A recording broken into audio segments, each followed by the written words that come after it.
가능하신 분들은 자리에서 일어나서 함께 찬양합시다.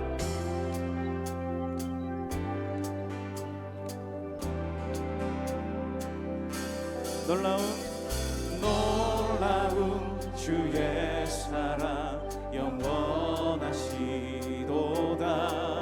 십자가 자비로 나타내셨네.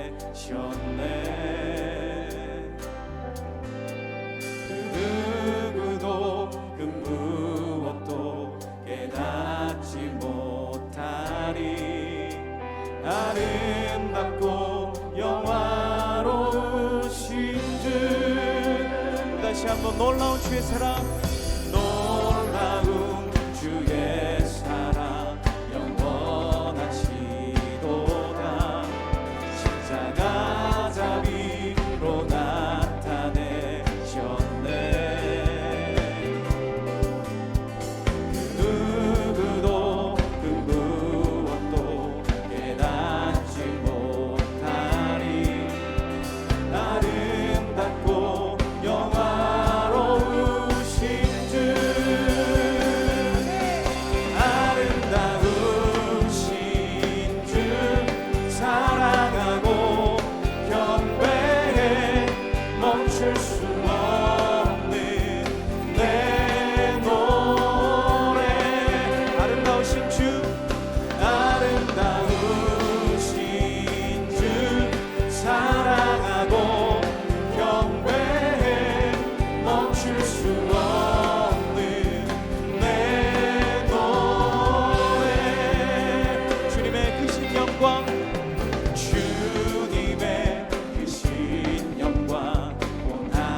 아름다운 주님의 위엄,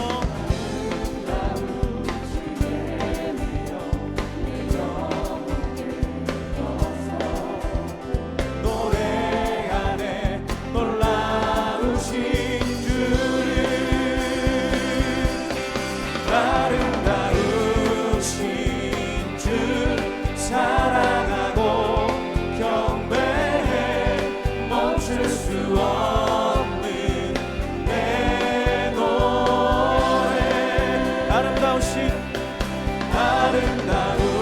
아름다우신 주 사랑하고 경배해 멈출 수 없는 내 노래. 우리 한 번 더 고백합시다. 아름다우신 주님, 아름다우신 주 사랑하고 주님을 경배합니다. 멈출 수 없는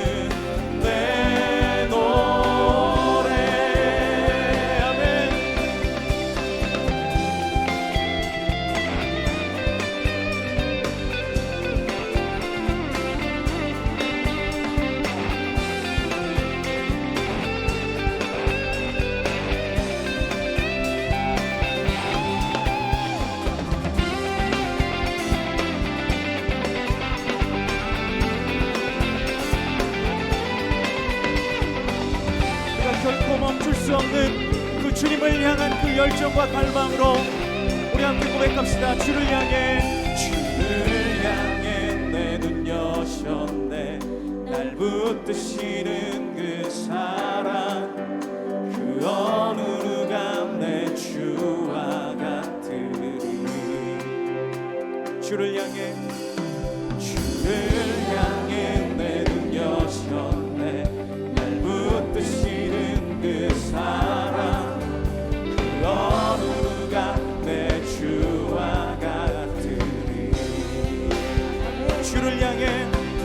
주를 향해 내든 여셨네.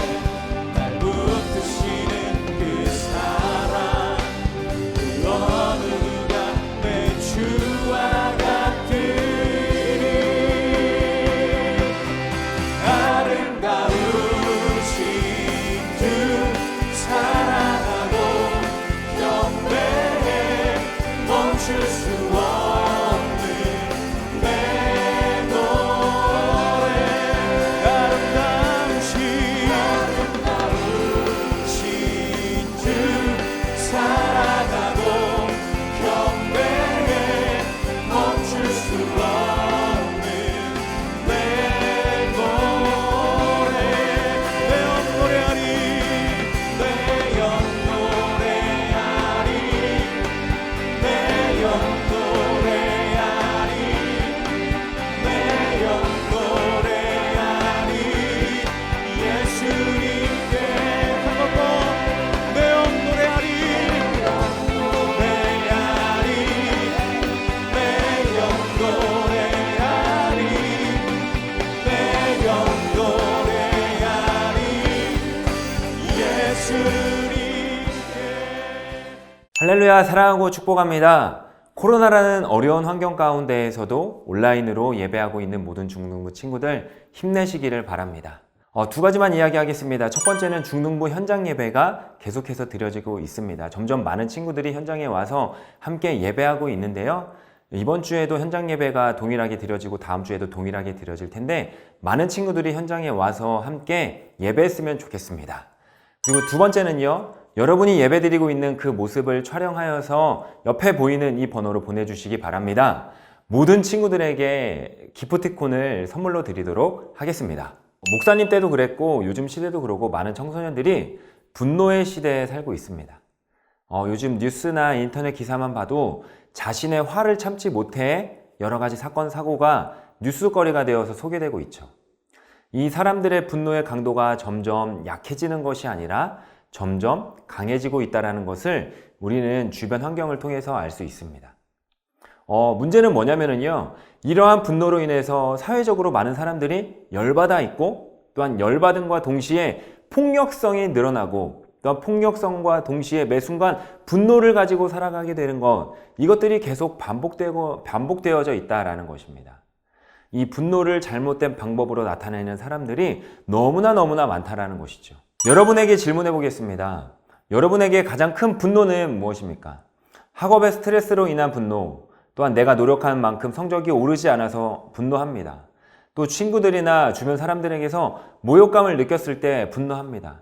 또 누가 나에게 험담했을 때, 또 어른들의 그 권위적인 문제로 부딪히는 분노. 예를 들면은 나는 공부를 열심히 했는데 알아주지 못해, 부당해, 억울해, 매일 나에게 뭐라고 이야기해. 이런 경우 분노의 감정을 느낄 수 있고 우리는 분노를 하죠. 특별히 이 분노는 자기 중심적인 감정이지만 중요한 거는 이 분노로 인하여서 내 주변의 사람들, 또한 가족들, 심지어 나를 죽이게 된다라는 것이죠. 지난 시간에 본 것처럼 욕심이 잉태하여 죄를 낳고 또한 죄가 장성하여 사망을 낳느니라. 이 분노의 감정을 잘 다스리지 않은 채 그대로 내버려 두게 되면은 죄를 만들어내는 것이고, 또한 이 죄가 자라서 사망에 이르게 된다는 것. 그러니까 분노의 결과는 죽음이다라는 것입니다. 성숙한 그리스도인은 분노에 지배당하지 않습니다.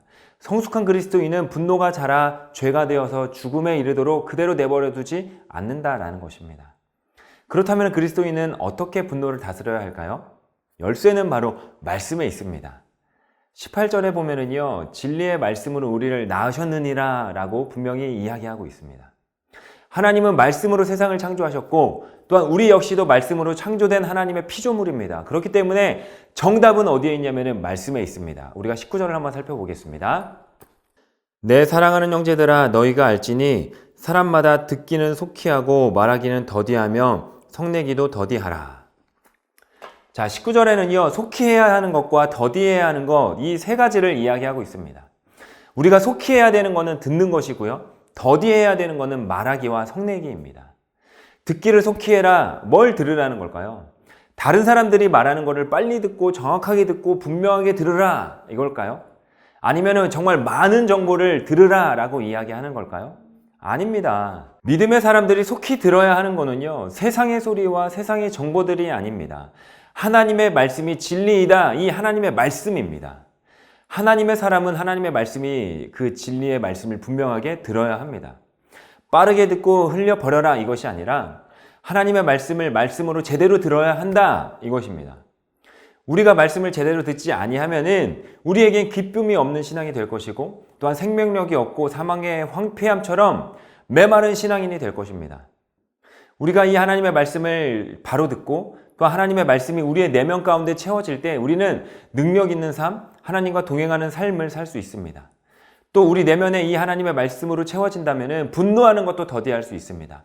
성내하는 것도 억제할 수 있다는 것이죠. 우리는 왜 성내고 분노하는 걸까요? 우리의 내면이 말씀으로 충만한 것이 아니라 또한 나로 가득 차 있기 때문에 내 말하기 바쁘고 성내기를 억제하지 못하는 것입니다. 자기로 충만하기에 자기 중심적으로 말하고 자기 중심적으로 행동하는 것이죠. 자기 입장에서만 말하기 때문에 쉽게 우리가 성내고 분노하는 것이죠. 그리고 화를 내면은 하나님의 의를 이루지 못한다라고 오늘 성경은 이야기하고 있습니다. 성내는 것은 하나님의 의를 이루지 못하니 아무리 좋은 말이라 하더라도 태도가 거침 속에서 전달되는 말은 역사하지 않는다라는 것입니다. 그렇기 때문에 우리가 구해야 할 것은 하나님의 말씀이 내게 크게 들리게 하옵소서라고 구해야 합니다. 세상의 소리가 크게 들리고 또한 내 욕망의 소리가 크게 들리는 것이 아니라 온전히 그 하나님의 말씀이 크게 들리는 복이 임하여서 귀로 듣고 눈으로 보았던 그 하나님의 말씀이 내 피부가 닿게 하고 또한 내가 그것을 살아갈 수 있도록 구해야 하는 것입니다. 우리는 다윗을 보면은 말씀이 분노를 다스릴 수 있다는 것을 확실히 볼 수 있습니다. 여러분이 잘 아는 것처럼 다윗의 인생이 얼마나 힘들고 분노하게 하는 일들이 많았습니까? 인생의 절반을 사울의 쫓김에 살았습니다. 분노할 수밖에 없는 상황이고 사울을 죽일 수밖에 없는 상황이었습니다. 그런데 다윗이 기록한 시편을 보면은요, 하나님 앞에서 눈물을 흘리며 불평을 하고 있고 탄원을 하고 있고 탄식을 하면서 이야기를 하고 있지만 그 분노의 끝에서 하나님을 생각하였고 하나님을 기억하였더니 분노하면서 탄식하고 있지만 결과적으로는 하나님을 찬양하는 걸로 마무리하고 있습니다. 이렇게 힘든 가운데에서도 나를 인도하시는 하나님을 찬양합니다. 시험도 그렇고요, 분노도 그렇고요, 모든 사람에게 찾아옵니다. 그런데 우리가 기억해야 할 것은 우리의 마음대로 또 분노하는 대로 사는 것이 아니라 분노를 이기며 여호와 앞에 잠잠히 말씀을 기억하고 또한 우리를 실망시키지 않는 그 하나님을 묵상하며 살아가는 것, 이것이 진짜 그리스도인의 모습일 것입니다. 우리는 연약한 존재이기에 스스로는 분노를 이길 수 있는 힘이 없습니다. 오늘 말씀을 잘 기억하면서 말씀으로 분노를 다스리는 삶을 살기 원합니다.